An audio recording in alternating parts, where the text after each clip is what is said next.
മുല്ലശ്ശേരി വെങ്കിടങ്ങ് മേഖലയിലെ വെള്ളക്കെട്ട് ഒഴിവാക്കുന്നതിന് മുരളി പെരുന്നെല്ലി എംഎൽഎയുടെ അധ്യക്ഷതയിൽ ജനപ്രതിനിധികളുടെയും ഉദ്യോഗസ്ഥരുടെയും അടിയന്തര യോഗം ചേർന്നു. തണ്ണീർക്കായൽ മേഖലയിലും തിരുനെല്ലൂർ പാടം മേഖലയിലും നിരവധി കുടുംബങ്ങൾ വെള്ളക്കെട്ടിലായത് സംബന്ധിച്ച് TCV വാർത്ത നൽകിയിരുന്നു. ഇടിയഞ്ചിറ റെഗുലേറ്ററിന്റെ മുൻവശത്തും പുറകുവശത്തും നിർമ്മിച്ചിട്ടുള്ള താൽക്കാലിക വളയം ബണ്ടുകൾ പൂർണ്ണമായി നീക്കം ചെയ്താൽ മാത്രമേ വെള്ളത്തിന്റെ ഒഴുക്ക് സുഗമമാകുകയുള്ളൂ.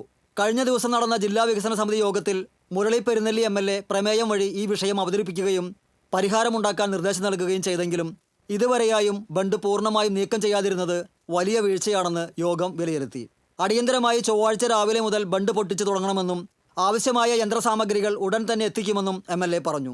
ഇത് പൊട്ടിക്കാൻ ആവശ്യമായ ഒരു യന്ത്രത്തിൻ്റെ അപര്യാപ്തത വളരെ ഉണ്ടായിരുന്നു. കാർഷിക സർവകലാശാലയുടെ ഒരു ഡ്രഡ്ജർ ഇന്ന് രാത്രി ഇവിടെ എത്തും. അത് കൊണ്ടുവരുന്നതിന് ചില തടസ്സങ്ങളുണ്ട്. പകൽ സമയത്തൊന്നും റോട്ടിൽ കൂടി കൊണ്ടുവരാൻ കഴിയുന്ന കാര്യമല്ല, വാഹന ഗതാഗത തടസ്സം ഉണ്ടാവും. അപ്പോൾ അതുകൊണ്ട് രാത്രി അത് സഞ്ചരിച്ച് നാളെ പുലർച്ചെയാകുമ്പോഴേക്കും ഈ സൈറ്റിലെത്തും. അപ്പോൾ ആ ബണ്ട് പൊട്ടിച്ച് ഈ വെള്ളക്കെട്ട് ഒഴിവാക്കാൻ വേണ്ടി നാളെ കഴിയുമെന്നാണ് പൂർണ്ണ പ്രതീക്ഷ. താൽക്കാലിക ബണ്ട് പൊളിച്ചു നീക്കുന്നതുമായി ബന്ധപ്പെട്ട് സുരക്ഷാ മുൻകരുതൽ സ്വീകരിക്കാൻ പോലീസിനും അഗ്നിശമന സേനയ്ക്കും നിർദ്ദേശം നൽകി. മുല്ലശ്ശേരി ബ്ലോക്ക് പഞ്ചായത്ത് ഹാളിൽ ചേർന്ന യോഗത്തിൽ ബ്ലോക്ക് പഞ്ചായത്ത് പ്രസിഡന്റ് ലതി വേണുഗോപാൽ, വെങ്കിടങ്ങ് മുല്ലശ്ശേരി പഞ്ചായത്ത് പ്രസിഡന്റുമാരായ കൊച്ചപ്പൻ വടക്കൻ, ദിൽന ധനേഷ്, വിവിധ വകുപ്പ് തല ഉദ്യോഗസ്ഥർ തുടങ്ങിയവർ പങ്കെടുത്തു. TCV പാവറട്ടി.